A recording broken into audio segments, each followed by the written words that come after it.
Pada hari ini tuan-tuan, saya nak kongsikan dengan tuan-tuan apa telah terjadi dengan kereta S-Class W140 yang biru ni. Dan kereta ni dah setahun dengan saya dan macam-macam telah jadi.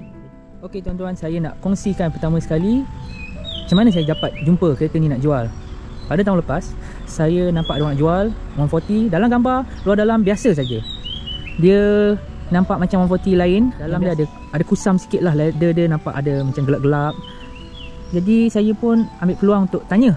Saya tanya dia nak jual, dia kata ya. Dia kata boleh datang tengok. Dia bagi location. Saya pergi, saya pun terkejut jugalah. Showroom kereta dia ni jual kereta supercar. Dia jual Ferrari, Bentley, kereta yang harga 400 ke atas. Bukan yang kereta jual harga belah-belah ribu ke 20,000 ke. Tak ada, ini yang kereta mahal lah. Jadi saya pun saya nampak kereta tu ada di dalam showroom bersama dengan kereta-kereta mewah yang lain, Bentley, Flying Spur, Ferrari.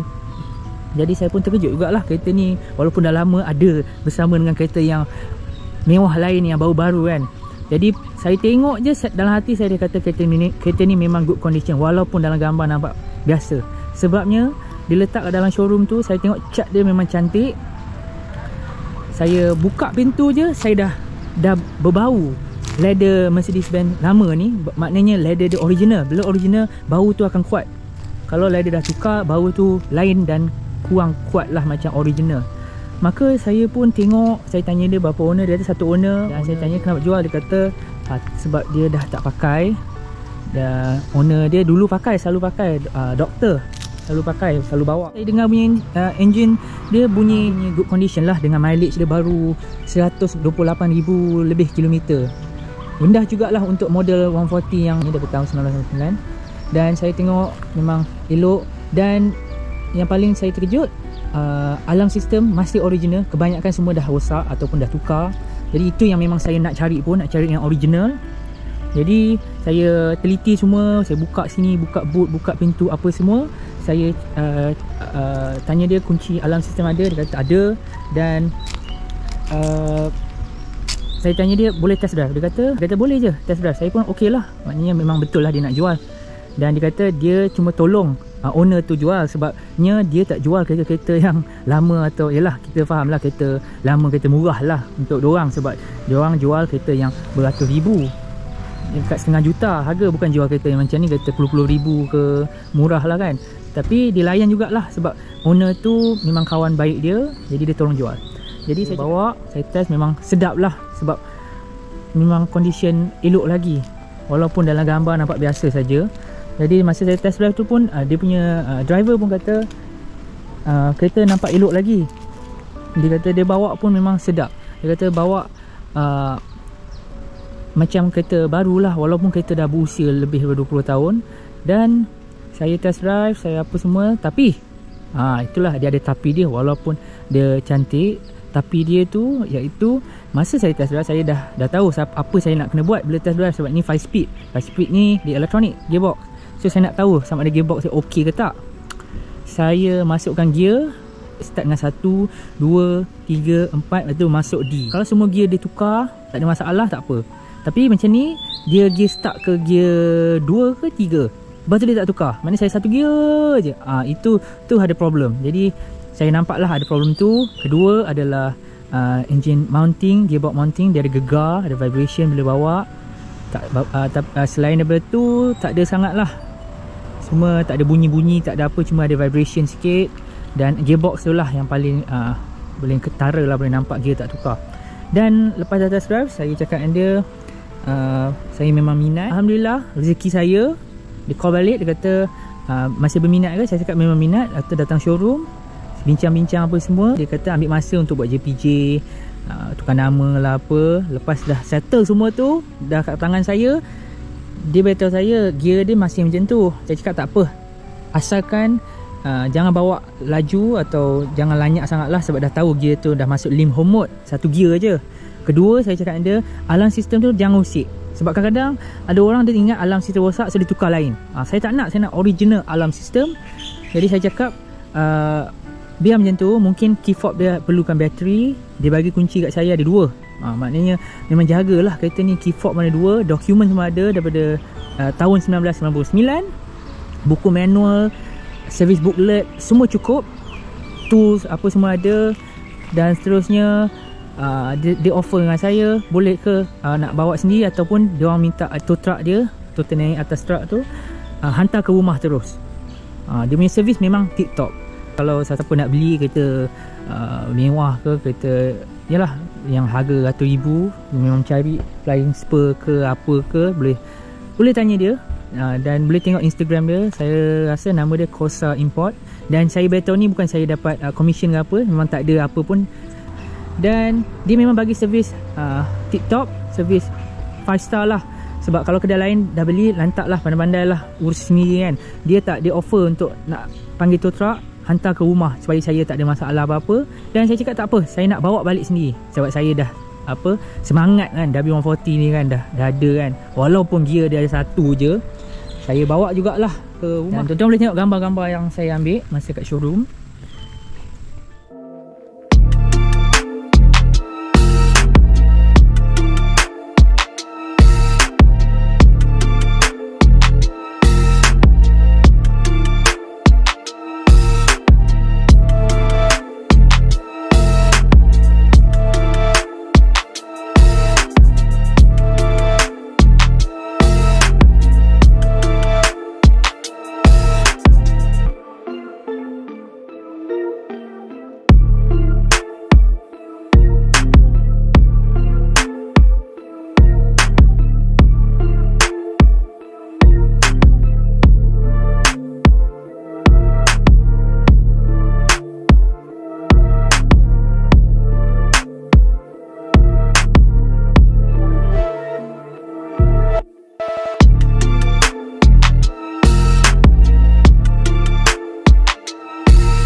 Saya bawa pergi workshop dan rupanya ada masalah gearbox dia ada masalah conductor plate. Sebab ni elektronik.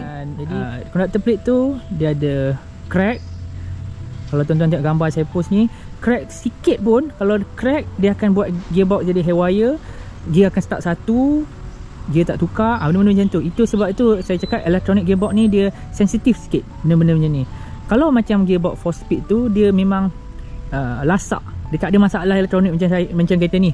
Tak ada masalah gear tak tukar apa, tak ada.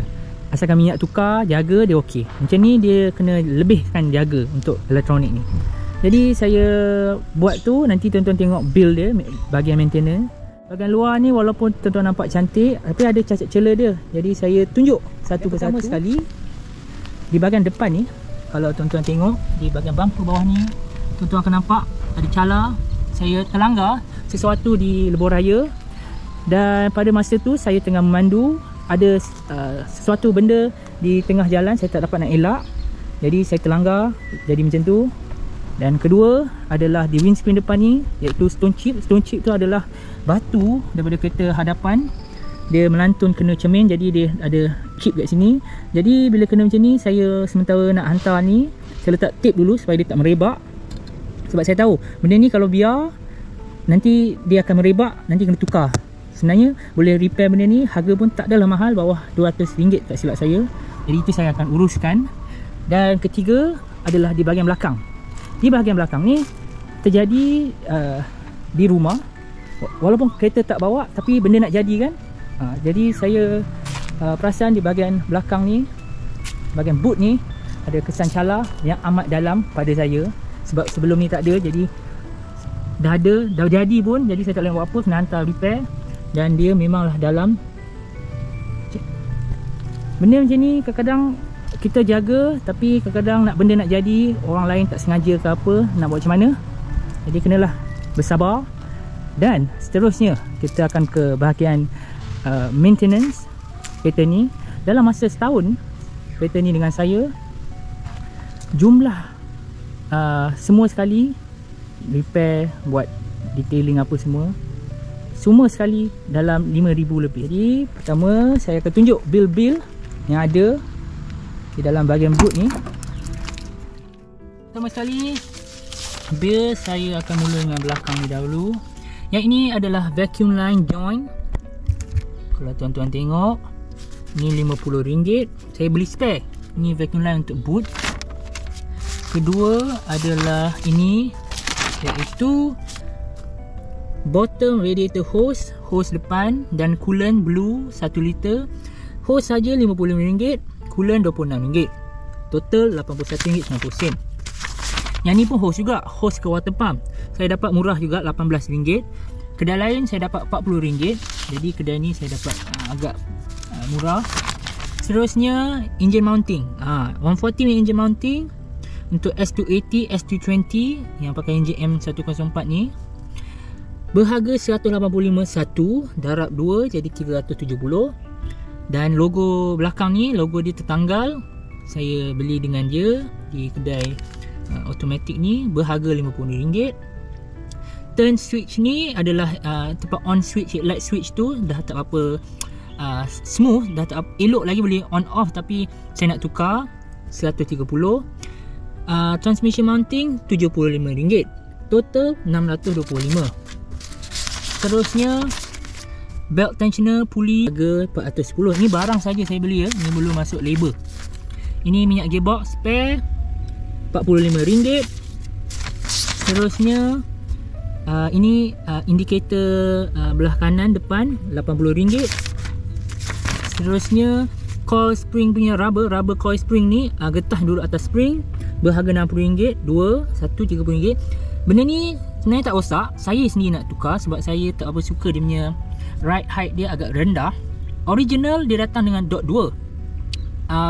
Kereta 140 lain berbeza-beza. Jadi mungkin kereta tuan-tuan dot 3, ada yang dot 4, ada yang dot 1. Saya punya ni dot 2 depan belakang. Jadi apa saya buat? Saya beli dot 3 belakang, dot 4 depan. Sekarang ni dah, kalau tuan-tuan tengok video pun dia dah tak ada nampak rendah atau tinggi sangat.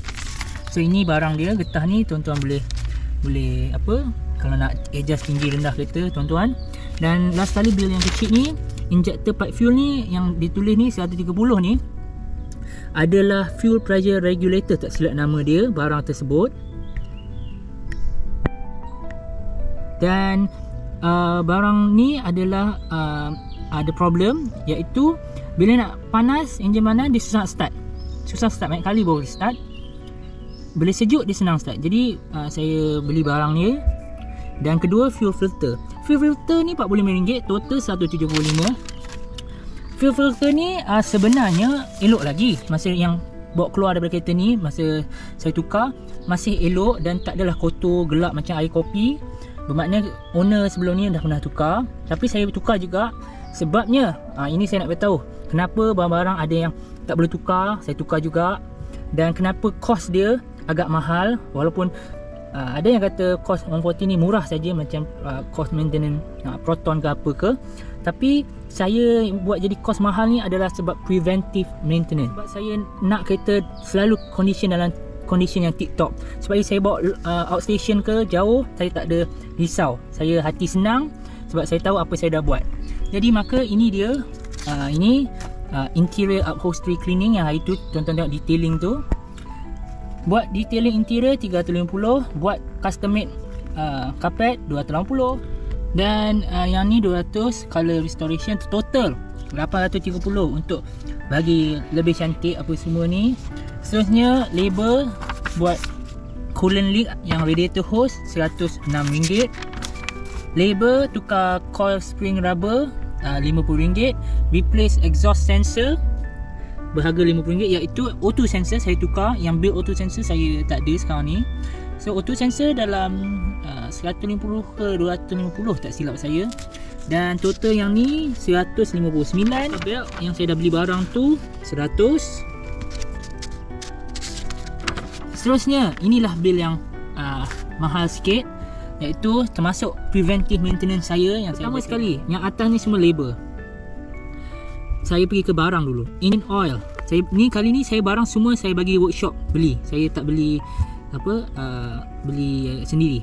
Jadi yang ni engine oil 288 2, oil filter RM65, electric kit iaitu conductor plate yang saya cakap ada crack tu. Tuan-tuan tengok gambar tadi, ada crack kecil dia duduk atas valve body tak silap. Benda tu 950, iaitu harga tu pun dah murah dah tu. Kalau tempat lain mungkin dekat 1000, 1500. Mungkin tuan-tuan boleh dapat lagi murah daripada saya, lagi elok. And then minyak gearbox 8, minyak gearbox Mercedes saya minta dengan dia 520.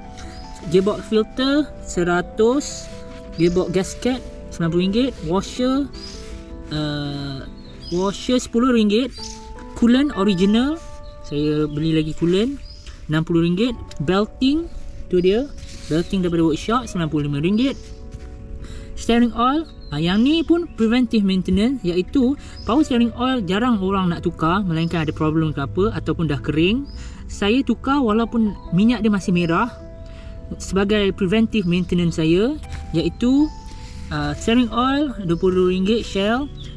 Dan kalau tuan-tuan nampak power steering pump filter, saya minta dia filter untuk tukar. Kebanyakan kalau workshop ke atau sendiri buat, filter jarang orang tukar lah, orang pakai je, sebenarnya dia ada filter. Untuk jaga pump, filter pun kena tukar. Macam sama juga gearbox filter ke oil filter pun kita boleh tukar minyak, filter mesti tukar kan. Jadi power steering pump pun kalau nak jaga pump dia, filter dia berharga RM45 saja, versus kalau nak tukar pump iaitu beratus-ratus kalau pump tu rosak sebabkan tak servis, tak tukar minyak, tak tukar filter. Jadi saya tukar filter dia sekali. Adapter plug o-ring ni, tuan-tuan siapa yang ada 722.6 gearbox 5 speed ni, tak kira model apa, kalau buat servis minyak gearbox, tuan-tuan kenalah tukar ni adapter plug dengan plug o-ring. Ini pun saya sendiri yang beritahu workshop saya nak tukar. Diorang tak tukar sebab masih elok katanya, tapi saya nak tukar sebab benda ni kalau tuan-tuan tak tukar, dia bocor, maka minyak yang bocor tu boleh naik sampai ke ECU, ke atas. Memang bunyi pelik. Tuan-tuan pun pelik, betul ke minyak boleh naik sampai ke atas? Ya, memang minyak boleh naik sampai atas dan akan kacau ECU di bahagian depan. Jadi daripada sebabkan harga RM85 adapter plug dan o-ring dia RM10 ni, biarkan sebab nak jimat, lalas ECU masuk minyak. Gearbox 5 speed memang kalau siapa yang kenali mendalam 722.6 ni, adapter plug ni memang penting, perlu tukar. Walaupun workshop kata tak nak tukar, saya nak tukar juga. Dan ini adalah label dia. Oil filter tukar minyak hitam RM60, gearbox filter, gasket, valve body, servis sekali valve body RM150, belting, steering pump, coolant flush yang saya buat, suruh dia buat flush coolant, buat flush steering pump punya minyak RM40, engine mounting, gearbox mounting RM150. Dan total dia adalah, sekejap ya, total dia berharga RM2,800 Malaysia. Dan ni adalah kos total semua yang buat ni sebagai preventive maintenance dan benda perlu tukar. Seterusnya bil yang last kali ni adalah fuel filter yang saya beli, tukar RM50. Warning light ABS ada nyala, dah reset apa semua, dan bulb ni ini RM169. So ni last bil lah untuk tahun lepas.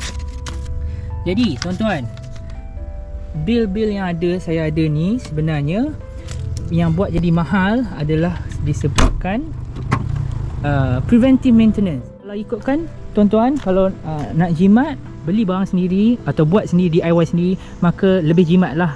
Tapi kadang-kadang ada benda yang kena buat kat workshop, perlulah buat kat workshop. Tapi kalau nak jimat, cuba buat mana yang termampu buat sendiri, buat. Kalau yang tak ada, yang susah, baru pergi workshop buat. Itu cara saya lah. Cara tuan-tuan mungkin lain, mungkin boleh juga untuk menjimatkan kos untuk maintain kereta ni.